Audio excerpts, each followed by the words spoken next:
Good day, viewers. This is Rosemary Downer with Books by Rosemary. I have a question for us today.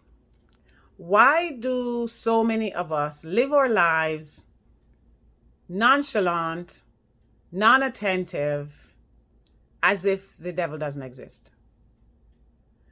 We're told in 2 Corinthians 2:11 not to be ignorant of the devil's devices. Because if we do, he might have the better of us. The root word of ignorant is ignore. So basically, we're told not to ignore the strategies and devices of the enemy.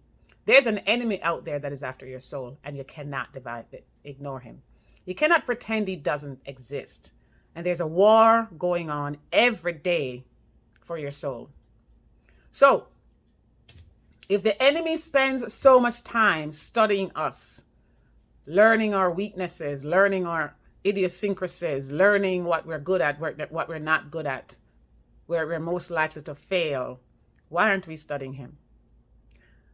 We cannot ignore the enemy. We must know our enemy.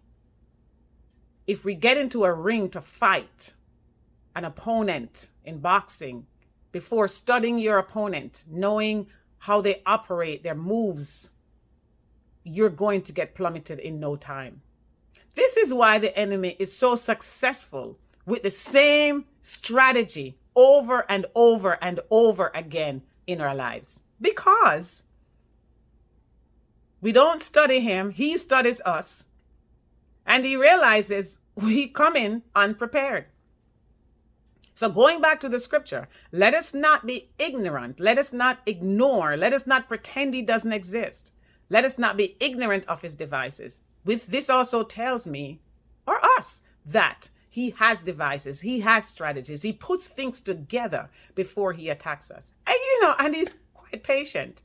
He sat outside the gate of the wilderness 40 days while Jesus fasted. He was in no hurry. He waited until he finished his fasting. At his weakest moment, he tempted him with what seemed to be the right things.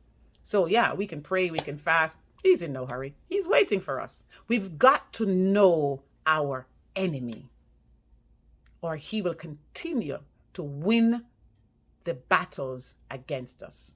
Know your enemy.